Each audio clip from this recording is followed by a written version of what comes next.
Bienvenue dans Permacap, les clés d'un avenir durable. L'émission qui vous plonge au cœur de la permacomptabilité, cette approche novatrice qui allie la durabilité et la gestion équilibrée de nos ressources.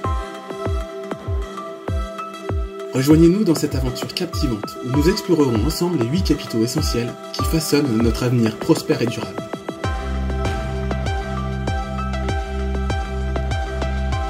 Découvrez comment intégrer la permacomptabilité dans votre vie quotidienne, votre entreprise ou votre communauté. Des experts passionnés partageront leurs connaissances, leurs idées et leurs expériences inspirantes.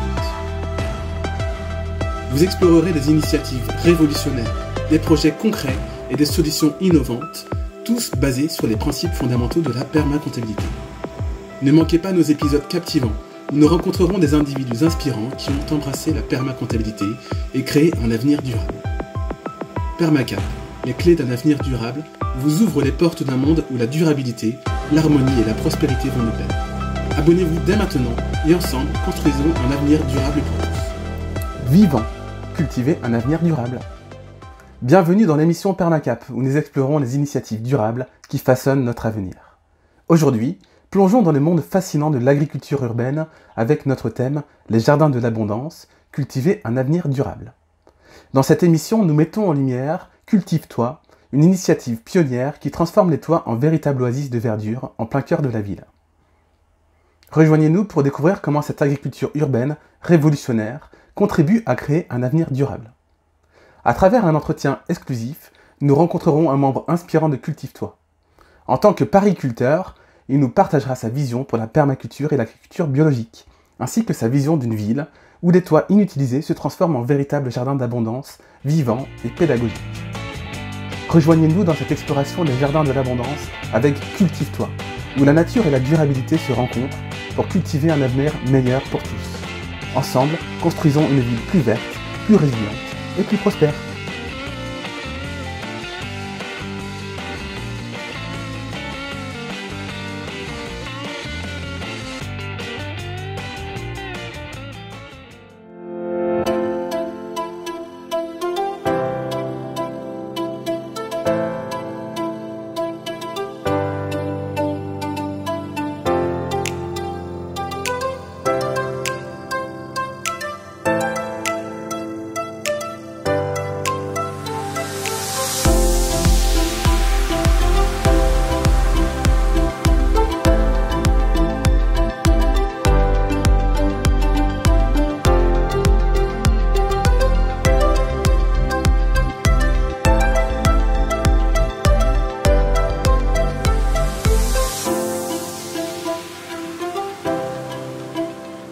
J'ai rejoint le projet au mois de décembre de cette année et donc Cultive-toi, c'est une association qui a été initiée à la base par des étudiants et des étudiantes qui étaient en école de commerce à l'école de l'ESCA et à AgroParisTech. Et en gros, l'idée était à la base de monter un jardin partagé au sein de leur école, qui s'est transformé petit à petit en quelque chose d'un peu plus ambitieux jusqu'à gagner donc la deuxième édition des Pariculteurs, ce qui a donné accès à effectivement cette toiture-là.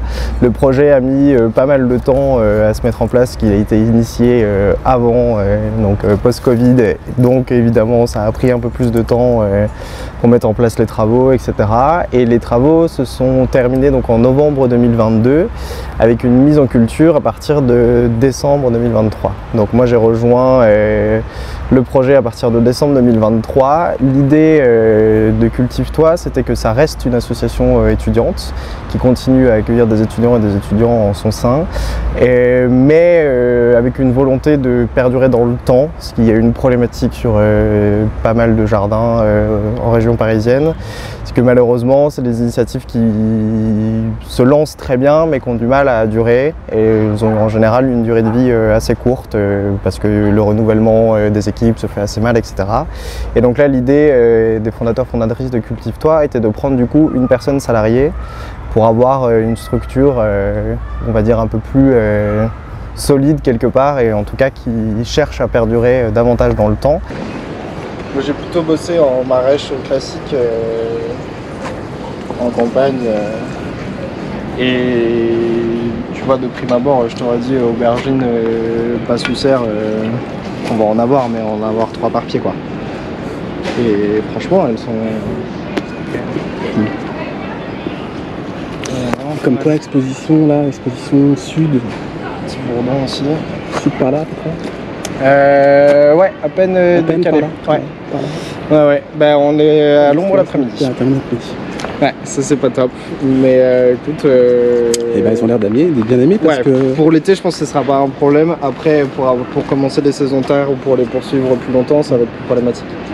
Mais bon. Ça fait quand même un petit îlot de chaleur, ça fait un puits de chaleur. Ouais, je pense. Pour le matin. Ouais, et puis je pense que la nuit, en tout cas pour septembre-octobre, ça va nous aider. Mais tu vois, encore une coccinelle, un bourdon. Ouais, quand même pas mal de monde. Ça. Après, tu vois, j'ai quand même des. Bon, ça c'est facile. J'ai quand même des courgettes qui n'ont pas été pollinisées. Mais bon, vu le nombre de fleurs par pied, de toute façon, elles ne pourraient pas tout arriver au bout. Donc c'est pas dramatique. Ouais, super. On travaille pas mal avec le Crous, parce que donc le Crous a été un des financeurs importants du projet de base. Parce que asso étudiante, donc intéressée par la question.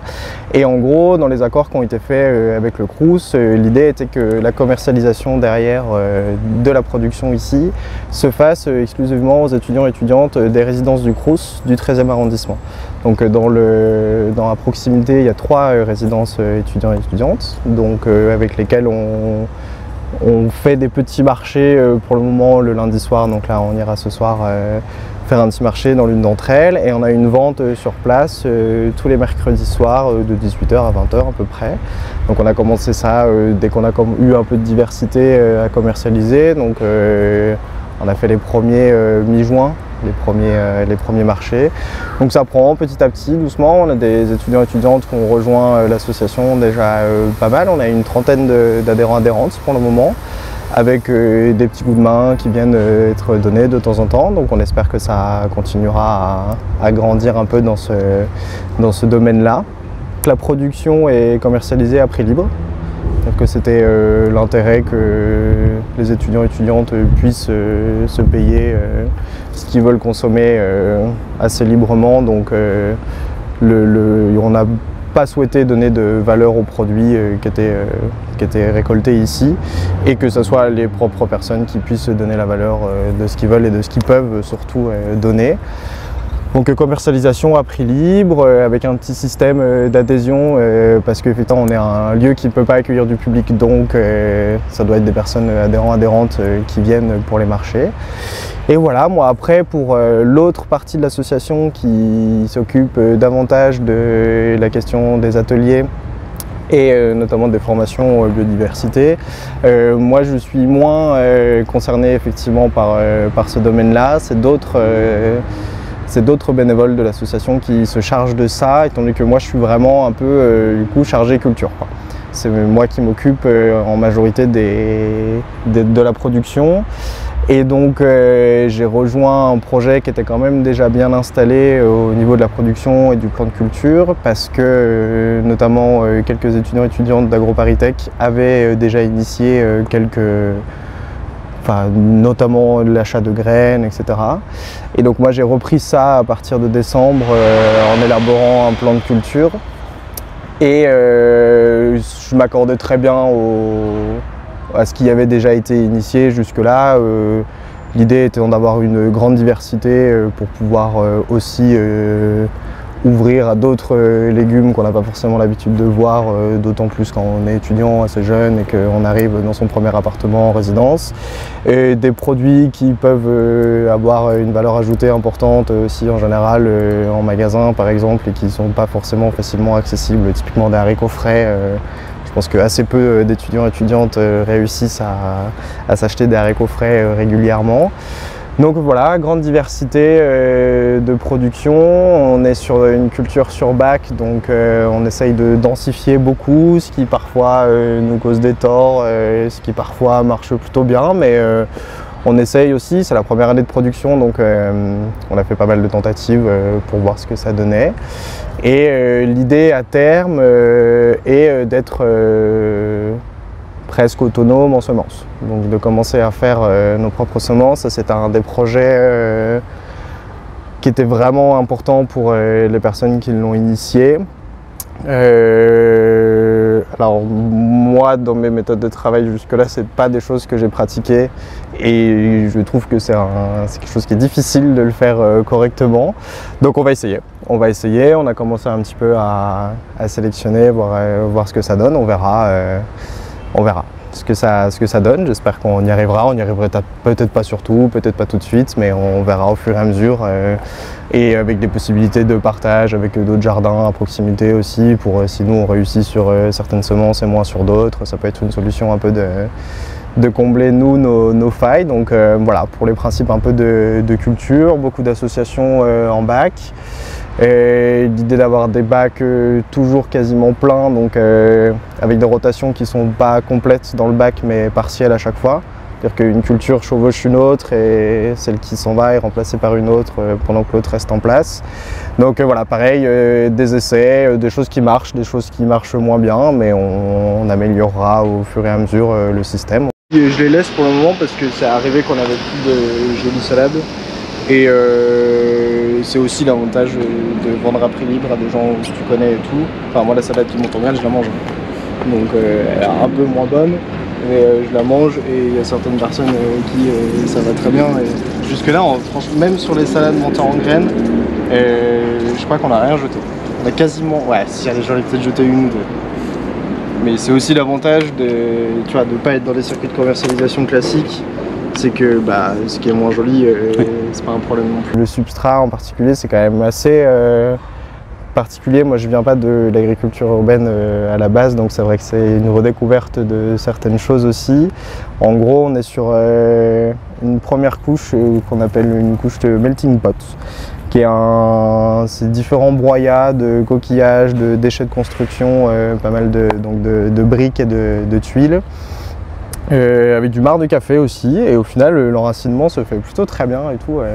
J'ai même essayé de planter une tomate directement dedans et elle se porte très bien. Donc l'enracinement marche bien. Et après on est sur, on parlait un peu de certains principes de permaculture, mais on est un peu sur une butte en lasagne en dessous quoi.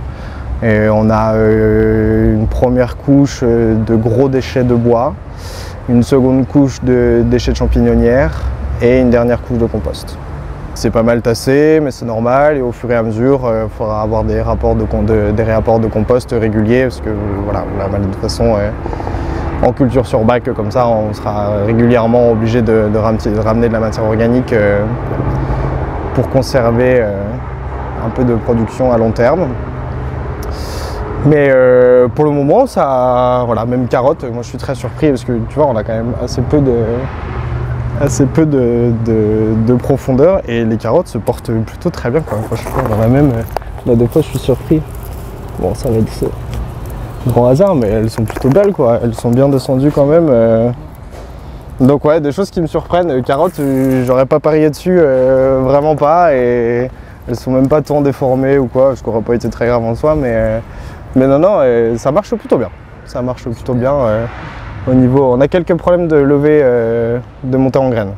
On a pas mal de légumes feuilles qui montent en graines très rapidement. C'est compliqué d'emmener les salades sans qu'elles montent en graines trop tard. On a eu pas mal de problèmes avec les choux granates. On a loupé une série de choux. Je pense que chaleur c'est un problème. Je pense que il y a pas mal de questions d'irrigation qui à mon avis tu veux, l'irrigation est assez mal, enfin je sais pas comment dire, mais c'est très peu homogène. C'est un peu le problème du compost comme ça et du fait que là ce soit la première année que ça a été mis. Il y a des endroits où on a une surface plus importante de terre et à d'autres endroits on va être très vite sur les déchets de champignonnières quasiment.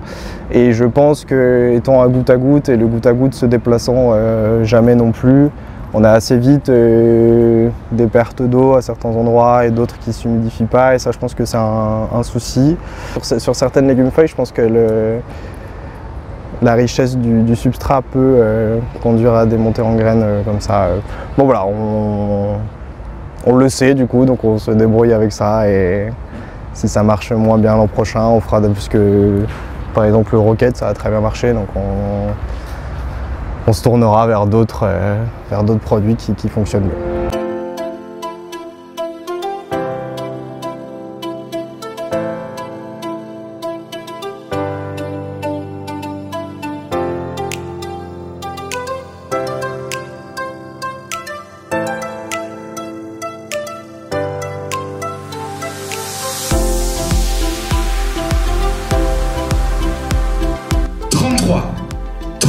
hectares, 47 terrains de foot.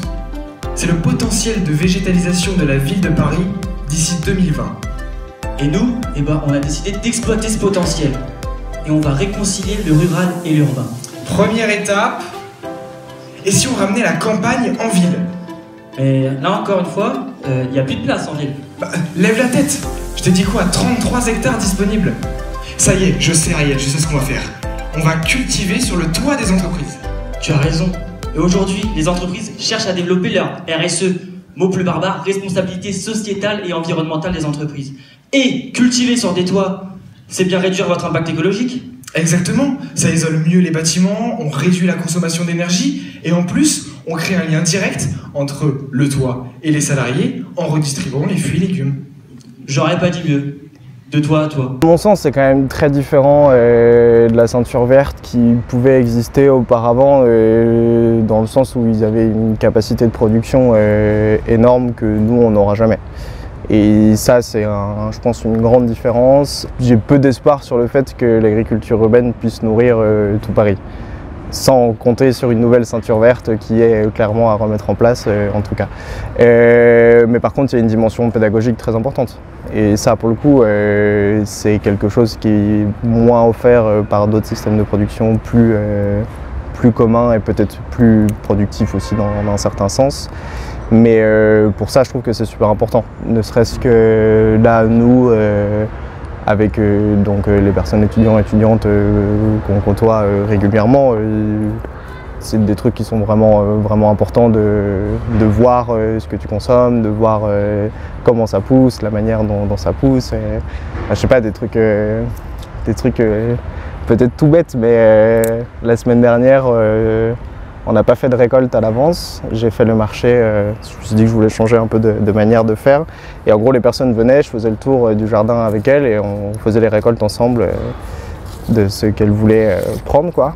Et une personne était super surprise que les radis ne poussaient pas déjà en botte. Enfin, et j'ai trouvé ça trop chouette, et sans aucun jugement, etc. Je veux dire, on n'a juste jamais vu une culture de radis, on ne voit pas comment on pourrait deviner d'où ça vient. Mais voilà, c'est des petits trucs comme ça qui sont pédagogiquement ultra intéressants. De savoir aussi le fonctionnement de la plante, savoir c'est quelle partie qu'on mange, etc. Enfin, je sais pas, il y a des trucs que je trouve tout bêtes, mais qui sont super intéressants sur des plantes qui sont de la même famille, et de savoir que en fait, un chou, c'est très proche, enfin pas un chou, une betterave, c'est très proche d'une côte de bête, et qu'en fait, juste on a fait des sélections pour manger la racine ou pour en manger la feuille. Et, enfin, je sais pas, moi c'est des trucs que je trouve vraiment intéressants. Il y a quand même le projet de travailler avec l'école à côté, juste derrière nous, c'est un grand collège qui ont un petit club jardin aussi, donc on commence à faire des petits trucs avec eux, on leur a donné des plants que nous on avait produits, etc. Donc pour le coup, ça je trouve que c'est une vraie dimension parallèle à la production qui est vraiment importante. Et même nous, enfin, je veux dire, là on a un peu plus de 300 mètres carrés cultivables. Même en densifiant la production à fond, enfin, on ne pourrait pas nourrir toutes les résidences du Crous auxquelles on commercialise, très loin de là.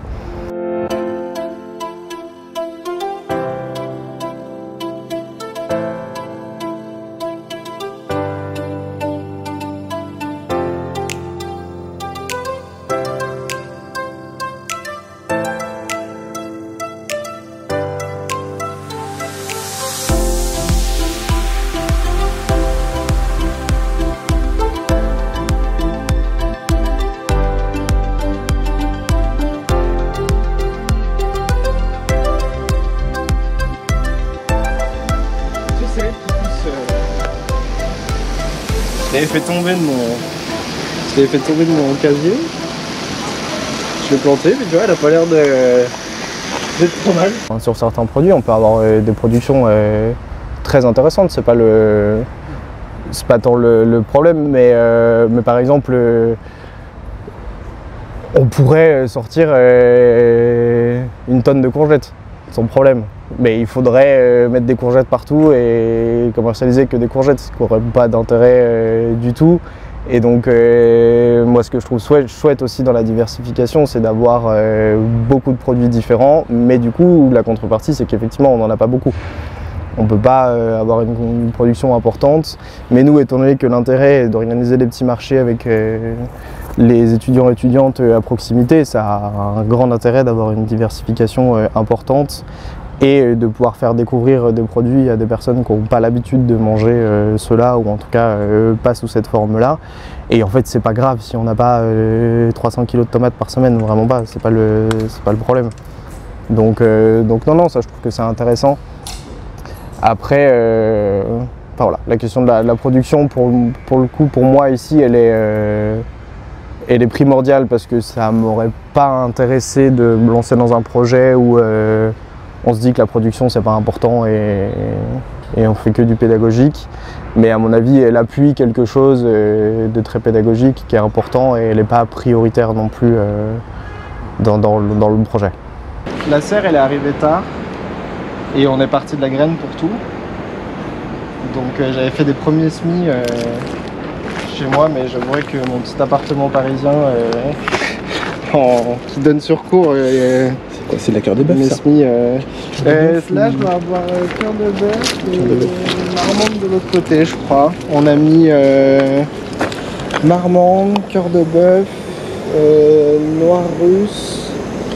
En tomates cerises sur les des rouges de balle. Le fait que ça, encore une fois, que ça puisse pas être un lieu qui accueille du public, c'est pour le coup ça nous coupe quand même un peu du reste, qui est un peu problématique, mais pour le coup ça on n'aura pas le choix. Et c'est vrai que le public entre guillemets le plus proche reste les étudiants et étudiantes. Donc du coup, nous, notre communication se tourne majoritairement vers LE, donc sur les habitants très directs. Après, je te dis ça, il y en a eu plein, hein. Il y a pas mal de personnes du quartier qui sont venues voir, etc. Mais c'est pour beaucoup des personnes qui sont déjà intéressées par la question de l'agriculture urbaine, qui participent aussi à des jardins partagés, des choses comme ça. Là où c'est très intéressant, c'est avec le collège. Pour le coup, là, il y a effectivement avec le club jardin une vraie proximité qui sera à construire au fur et à mesure des années davantage. Mais ça, pour le coup, c'est très intéressant. Parce qu'il y a les parents d'élèves aussi qui viennent régulièrement, parce qu'il y a pour le coup aussi une vie de quartier qui s'organise autour de la scolarisation des enfants et tout. Et ça, pour le coup, c'est un truc qui, je pense, tient à cœur avec l'association. Là, à partir de septembre, il y a des projets d'ateliers avec les classes de 6e, parce que les classes de 6e en SVT étudient la question de la reproduction végétale. Donc dès septembre, il y aura des projets qui vont se mettre en place avec les classes de 6e d'une des professeurs de SVT avec qui on a déjà pas mal discuté de ça. Donc ça, je trouve que c'est un truc vraiment intéressant, d'autant plus que les élèves du collège voient le jardin tous les jours depuis leur salle de classe, quoi. Donc c'est vraiment chouette. Et nous, on a fait, ce que je te disais, déjà des petits trucs avec le club jardin, notamment une petite visite ici où on a fait un atelier. J'avais fait des petites pancartes avec le nom de toutes les plantes qui étaient là, et en gros, on a fait une petite visite où chacune a pris ses petites pancartes et est allé les apposer vers les plantes qu'ils connaissaient et tout. Et après, on a fait un petit tour collectif et tout. C'était vraiment chouette pour le coup. Moi, si je devais me souvenir d'un moment en tout cas où je me dis ça a vraiment je me dis jamais que ça n'a pas de sens, loin de là, mais où là tu te rencontres concrètement directement que c'est vraiment très chouette, c'était ce moment-là, quoi. Les élèves étaient vraiment ravis. En plus c'était un truc de fin d'année, ça leur faisait une petite sortie de journée de fin d'année et tout, et c'était vraiment chouette. Et j'ai été vraiment surpris et de leur connaissance, pour le coup, qui était vraiment importante, et de leur curiosité, quoi. Je trouvais ça vraiment chouette.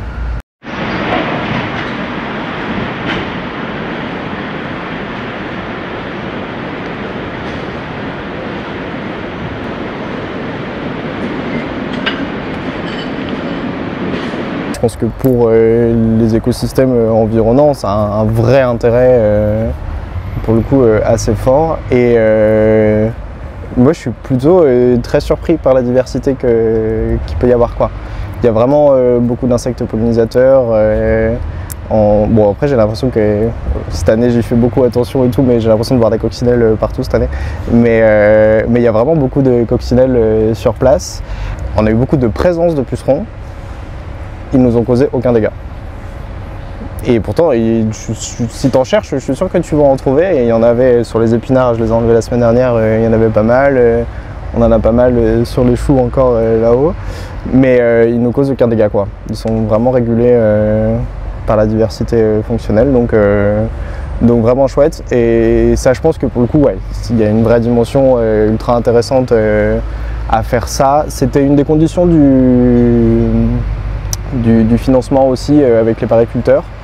C'est que plus de 80% de la surface du toit devait être végétalisée et tout, c'est une condition qui demande importante. Et là, je pense que nous, on est loin de ce qu'on souhaite à terme. Mais bon, ça s'est verdi et tout déjà, c'est pas mal. Mais l'idée est d'après fermer avec des plantes grimpantes ou les endroits où on a le vent qui rentre le plus pour un peu essayer de diminuer la pression du vent à l'intérieur. Les 2 bacs du fond, ils sont conservés pour essayer de reproduire des petites haies champêtres aussi pour avoir un peu de diversité toute l'année. Parce que là, bon, là on a essayé de recréer un peu des prairies fleuries, mais ce qui marche très bien d'ailleurs.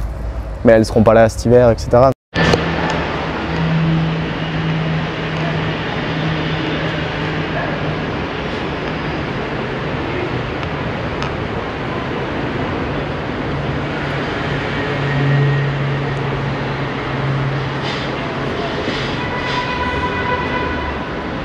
L'idée est de continuer à végétaliser au maximum l'endroit.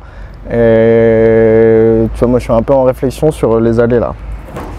Je sais pas, au début j'étais parti pour tout laisser et en fait je me suis rendu compte que ça montait quand même très haut et que je suis quand même obligé de sélectionner.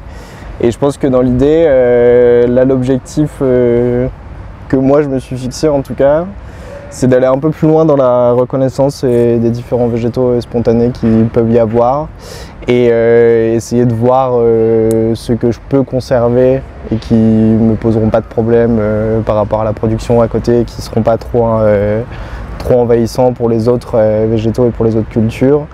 Et reconnaître ceux qui pour le coup potentiellement le deviendront et pour pouvoir faire un peu une sélection par un jardinage un peu par retrait de ce qui ne veut pas être conservé et de ce qui souhaite être conservé pour au final avoir des allées après complètement végétalisées aussi. Et je trouve ça pas mal pour le coup de partir un peu dans l'idée de reconnaître un peu plus ce qui pousse spontanément. Donc là on se fait des petites fiches au fur et à mesure de la végétation spontanée pour à terme pouvoir un peu connaître tout ce qui vient s'installer ici. Pérenniser un peu les cultures en installant aussi du coup des cultures pérennes et pas que des cultures annuelles. Bon, on a déjà quelques cultures pérennes avec les aromatiques mais très peu. Donc ouais, c'est ce que je disais pour le coup, installer vraiment des cultures pérennes et des cultures productives et des cultures non productives mais qui sont là en tout cas toute l'année. Donc ça, je pense que sur la question du vivant, c'est un vrai intérêt aussi, et pour la diversité des différents, bon, ce que nous on considère auxiliaires, mais pour la diversité générale autour de nous.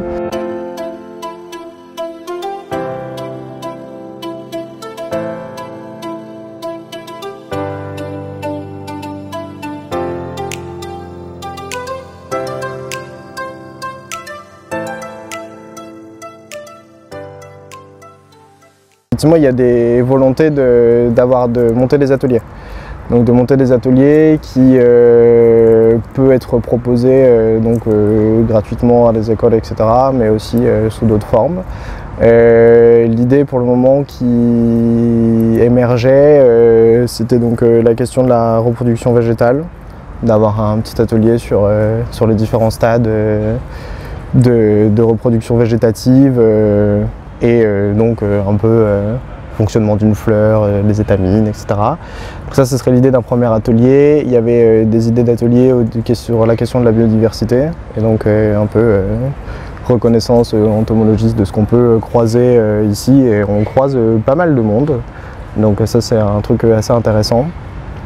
Donc ça c'est voilà, un peu question atelier, partage de savoir. Et moi la question culturelle, je la vois pour le coup aussi entre nous, c'est qu'on en apprend beaucoup quoi. Il y a un vrai truc, je pense que déjà rien que cette année, on travaillera différemment sur pas mal de choses et ça pour le coup je trouve que c'est une dimension qui est assez importante, qui n'est pas du coup retranscrit tout de suite dans un partage parce que c'est des choses qu'on engrange encore pour le moment, enfin qu'on engrangera toujours de toute façon. Mais ça pour le coup c'est une dimension que je trouve vachement intéressante parce que il y a des choses qui fonctionnent différemment que dans une agriculture un peu plus classique.